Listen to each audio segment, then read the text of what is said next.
I'ma reap what I sow. Well, I hope it happens before I die or I get old. People say that I'ma reap what I sow. Well, Good I hope it happens evening, before I die or I everyone. get old. Welcome back once again to Vicious Rants. And of course, I'm your host, your YouTube messiah, and often imitated, never duplicated superstar Tim Vicious, and gonna go over Hell in a Cell this week.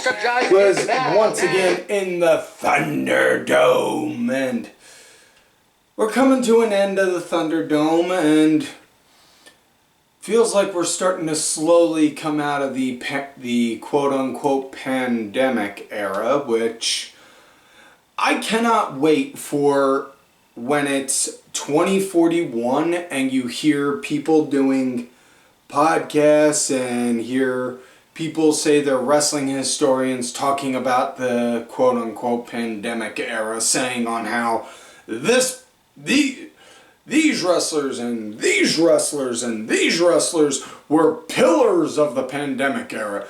You know, helping keep this company afloat and this company afloat. And unfortunately, during that time, this one wound up making a huge sacrifice, having to do this and this instead. Yeah, that's one thing in the future I'm looking forward to.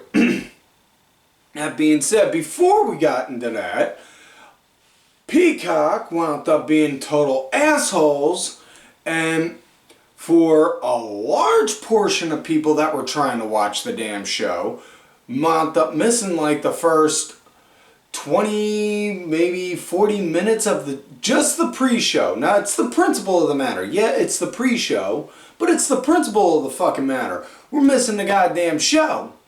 You know? I was one of them people and wound up getting this thing saying CDN era and basically saying it was there was a fucking firewall issue on my end. Fuck no, there wasn't. I was watching on my fucking PlayStation. I ain't got no fucking firewalls on that shit. The fucking shit nuts. I get that there's gonna be fucking issues because they're still working out the kinks, but god damn, I mean, what the hell?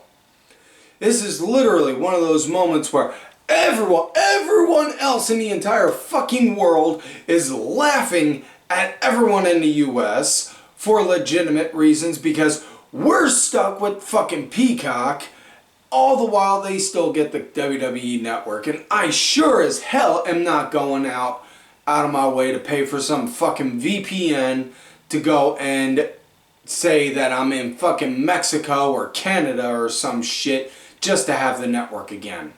I'm too cheap of a motherfucker for that. Although, I am supposed to get that child care credit soon. Moving forward, yeah, fuck that. Fuck that shit, Peacock. Y'all are a bunch of motherfuckers, especially with trying to go and when I threw out my shit to them saying, yo, what the fuck's going on with it? They got the balls to say, oh, sorry you missed out on the live stuff. Feel free to message us about the issue and watch the replay. Motherfucker, I'm trying to watch it live. Let me ask you this. If you're trying to watch fucking Game 7 of the World Series or the Stanley Cup or the last fucking 10 minutes of the Super Bowl, are you telling me and you miss out on the live, but hey, you have the option for the replay? Are you telling me you're going to be that fucking satisfied? Fuck no. Don't try and pass off that shit, motherfuckers. Ugh. Anyways, somehow somehow I wound up cashing in some kind of poker chips and was able to get connected and was able to catch the pre-show match. It was Mandy Rose versus Natayla, and these girls, man, these two had some really good back and forth going on, a lot of rolling around. Not the kind of rolling around that you would expect to see with these two ladies. And you know, there is definitely a Brazzers joke in there with them two rolling around. If only we could find a way to slap a Brazzers logo on this show, while going over this match. Can we? No? Damn it! Damn you, legal! Anyways, yeah. Mandy was actually surprisingly leading the pace in this match, but, which, I'm saying it's a surprise because, you know, given Natalya, you know, you'd figure it'd be her, but Mandy was, and Natty got the win via a sharpshooter. They showed a little promo on Raw the following night with them all having a little bit of a scuffle. So yeah, it's eventually going to lead to them getting a title shot.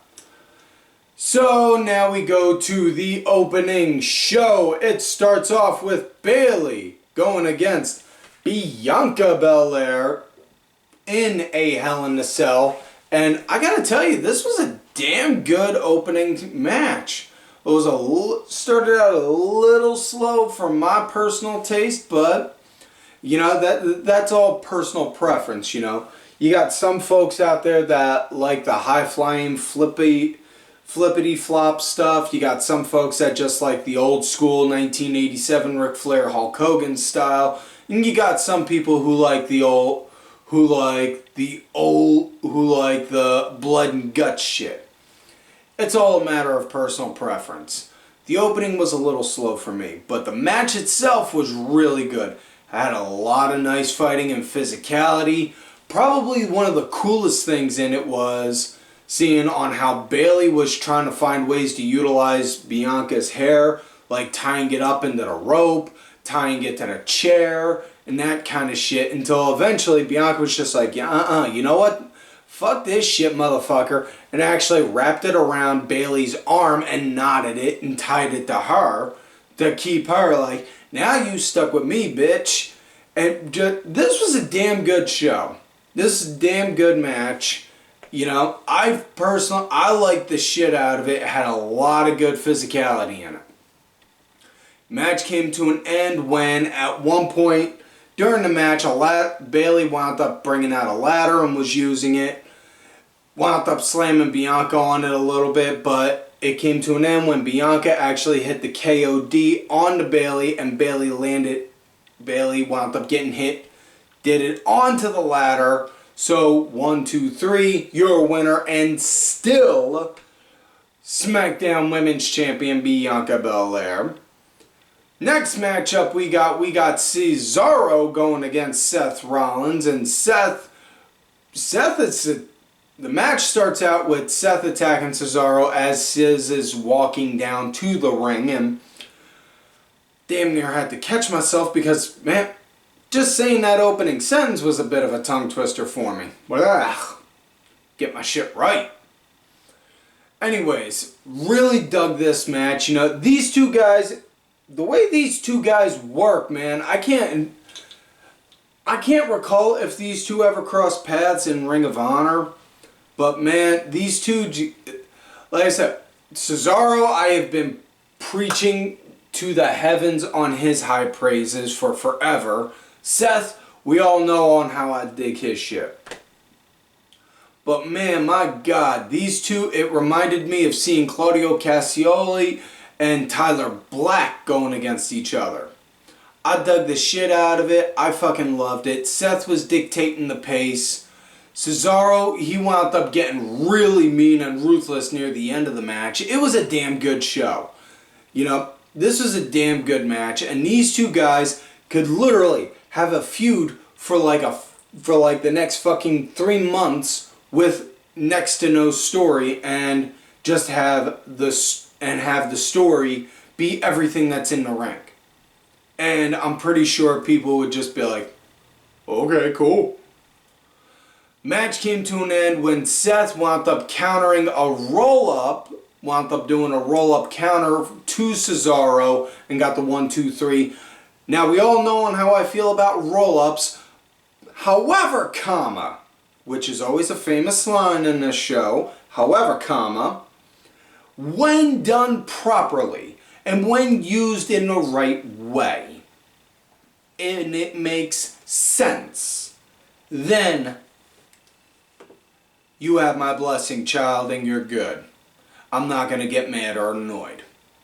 This one made sense.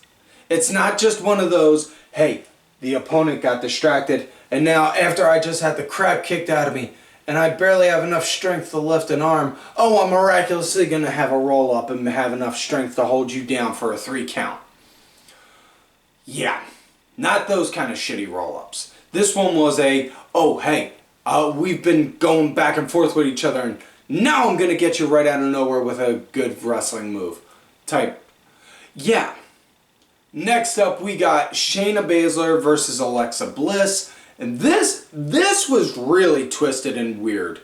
And I fucking loved it.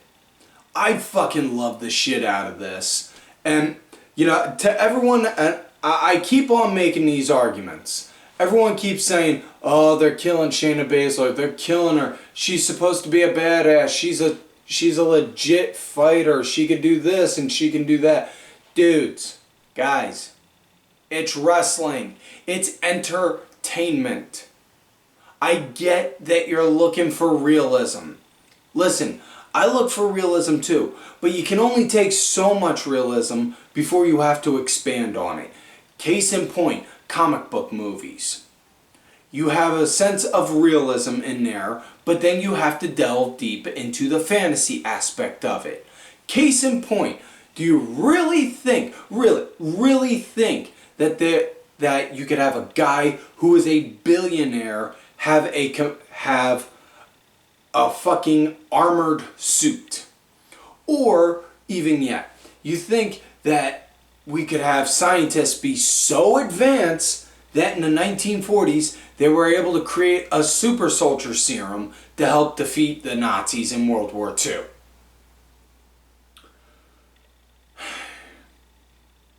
So, it's entertainment. That's what it is. And if you want to use wrestling aspects, hey, let's use wrestling aspects. We'll use, hands down, one of my favorite guys I absolutely fucking love seeing currently, Danhausen. Love that Danhausen. Interdimensional humanoid demon of some sorts. But, you know, God forbid, he's not, he has to have sense of realism, right? Or how about Abaddon, a woman wrestler who walks around, crawls, oozes blood as she's coming down to the ring, and, you know, is like a fucking zombie. Yeah, that's realism, right? I'm guessing that is. Or how about Luchasaurus? You know, a 7-foot guy who acts like he's a dinosaur. That's realism, right?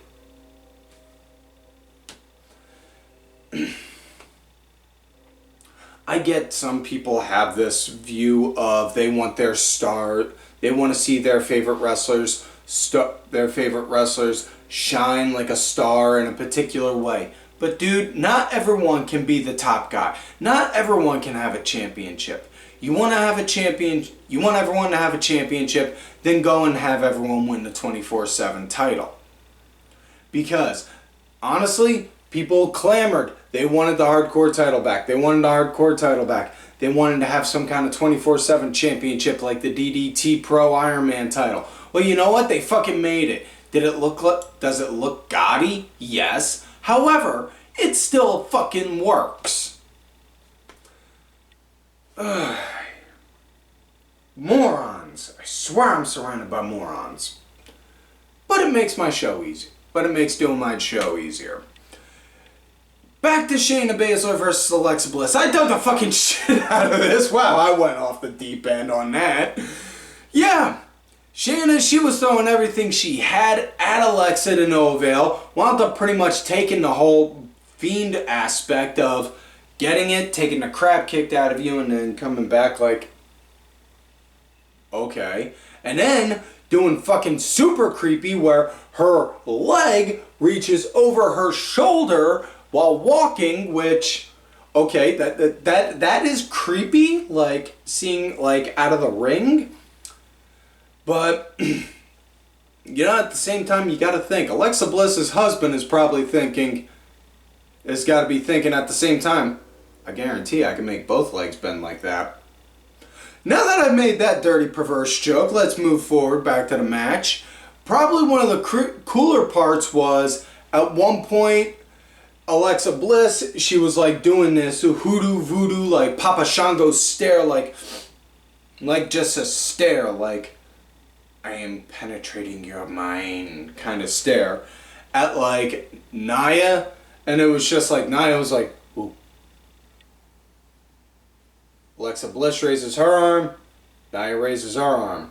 Alexa Bliss does this, Nia Jax slaps the taste out of Reginald's mouth. And yeah, it was just all sorts of cool. Alexa got the win doing the Twisted Bliss after that little voodoo spot.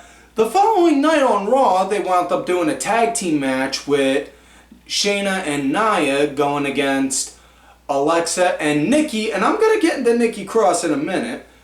It was a Money in the Bank qualifying match. The winning team gets in there. But, one, Alexa Bliss came out to new music that Monday night, which was way cool and kind of, woof, added with the creepiness.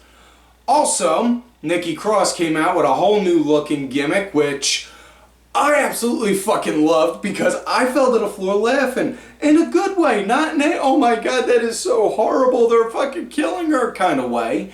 It was straight up reminiscent of the Hurricane and Mighty Molly. She had a fucking superhero suit, blue and yellow with a little butterfly in the middle, and wearing the mask with a butterfly in the middle of the mask and doing that, and it was just, my first thought was, stand back, there's Nikki Cross coming through. And just, yeah, now we need either Shane Helms or Molly Holly to come back and be a valet or an escort and encourage her and be like, now that is the superhero way. And if you don't believe me, I gotta ask you one question. What's up with that? Just something like that, please. For the love of God, I hope I'm talking this into existence where we get Shane, where we get the Hurricane or Mighty Molly on TV with Super Nikki. Yeah, it was. I fucking loved it. And to everyone that wants to go and throw shit saying, oh, they're fucking killing her, this, that, and the other. She was so much better when she was doing the crazy stuff with Sanity, this, that, and the other. Let me ask you this, Slapdick. What gimmick got her on TV? What gimmick is getting her TV time? Because, again, it goes down to this. And I keep using movies as an example. The wrestler is portraying a character, no different than an actor is portraying a character on screen. It's the wrestler's job to make that character connect and get over. No different than it's an actor's job to make that role they're playing over and connect and believable. Because let me ask you this. Could you picture anyone other than Tom Hanks play the role of Woody for Toy Story? Could you picture, could you picture anyone other than Tom Hardy to play Eddie Brock from Venom? Or could you picture anyone other than Harrison Ford being Indiana Jones? Granted, there could be compelling arguments saying, well, yeah, this guy could, or this guy could. But I want you to think deep down, because the attitude, the character, the mannerisms that they all had. Like in case in point, when Indiana Jones, where the dude was doing the sword thing and Indy was just like, bang. You're telling me you could picture somebody else having that kind of cocky attitude. Just, yeah. Give it time, and honestly, I'm waiting to see on how the crowds take to it because we're only a few weeks away before they start having crowds again.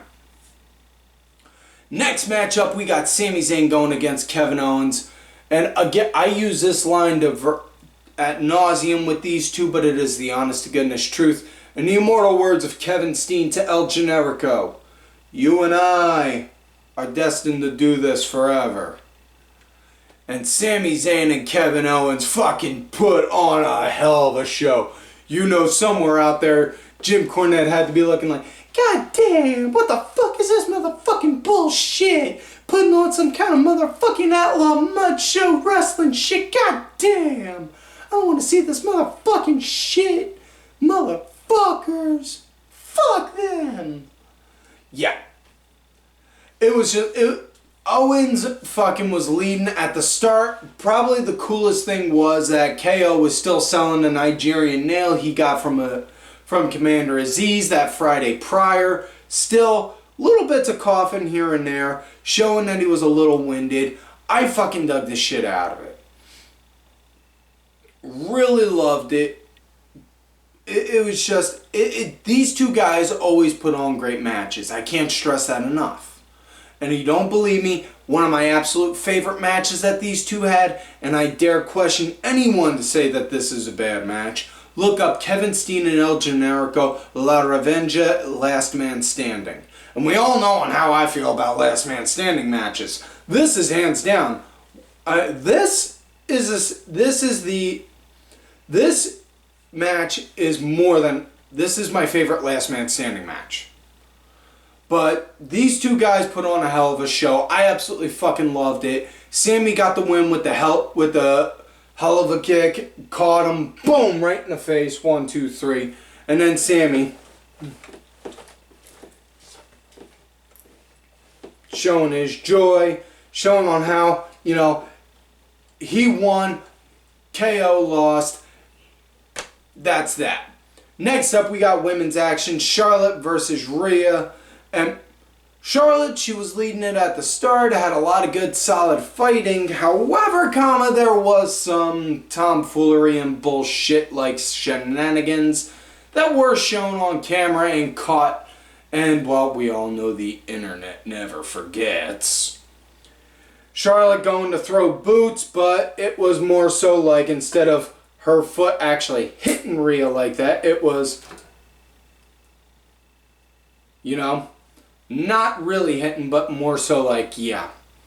And I don't blame them because they were doing what they worked out. Honestly, at that point in time, I blame the camera crew. I blame the camera and the production crew because that was just a 1 in a million bad timing on the camera cut. Like, all right, we're going to cut the camera 3. And then it was, oh shit, we see that. Switch cameras, quick, quick, quick. And unfortunately, it got put on TV. Yeah, one of the downsides of production. It's always going to be hit and miss. Sometimes you're going to have hits. Not everyone's always going to bat 1,000, unfortunately. Yeah. Match came to an end when Rhea, it was a DQ. Charlotte got the win via disqualification. Rhea, you know, the little bumper thing, the little topper thing on the table.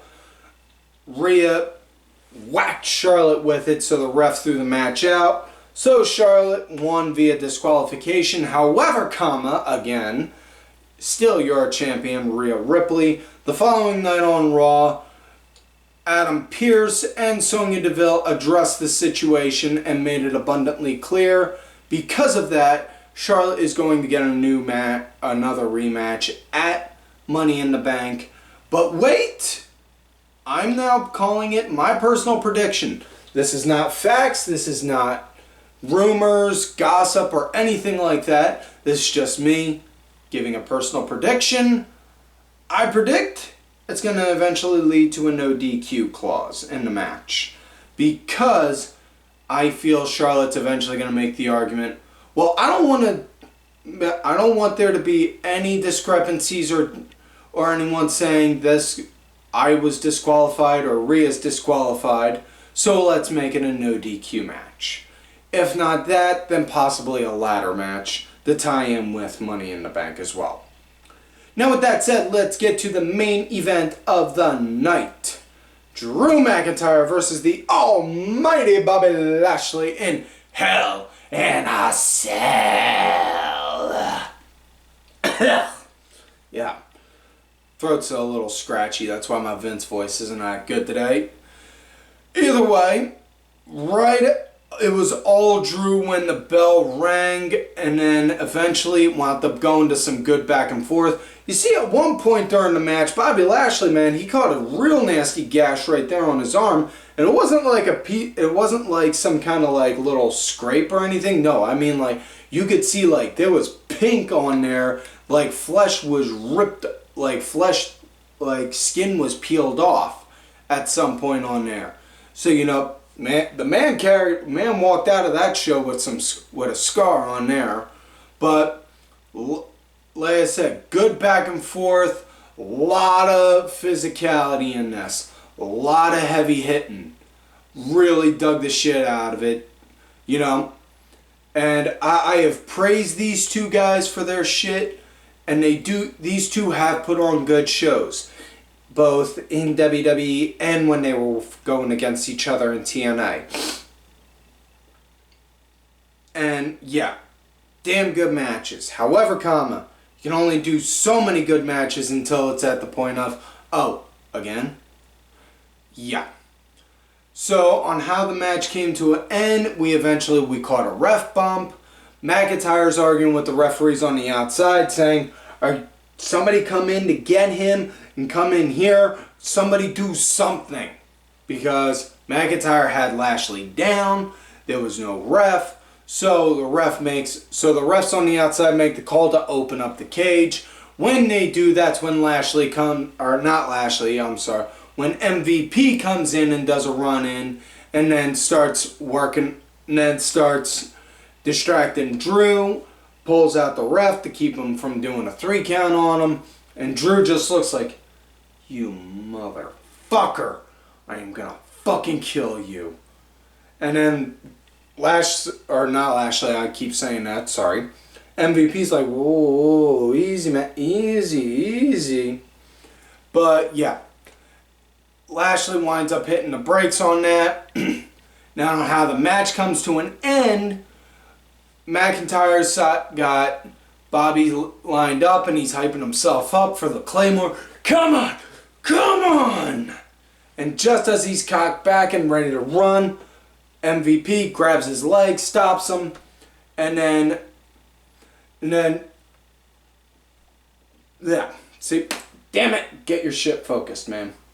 Drew starts arguing with MVP. And then we get the roll-up, this was the shit that I'm talking about before. This is the kind of finish that I don't like with the roll-up. It felt like a lazy finish. So yeah, Bobby Lashley got a roll-up, 1, 2, 3. Am I happy with the finish? No. Am I happy with the outcome from the finish? Yes! Yes, I am, immensely! Because now, Drew McIntyre unable to go and challenge for the WWE Championship anymore as long as Bobby Lashley is WWE Champion. Now, with that said, Drew McIntyre did compete in a Money in the Bank qualifying match on Raw, as well as Randy Orton, AJ Styles, Matt Riddle, Ricochet. Ricochet and Riddle won theirs. AJ Styles, Randy Orton, and Drew McIntyre did not. So Randy, AJ, and Drew all wind up having lost, and now they're in a triple threat qualifying match. Last chance for the Money in the Bank next week, and my first thought when I saw that was, no! We just saw McIntyre lose the night before. And then we just saw McIntyre lose tonight. Do not do this to us again. Make him lose. Make him go to the back of the fucking line. Let other people get a goddamn shot now. With that said, Kofi also challenged Bobby Lashley for a title match at Money in the Bank. So yeah, with that said, now that pretty much sums it all up. So that is it for this week's show, folks. So please don't forget to like the video, subscribe to the channel, go back, watch some of the other episodes when you can.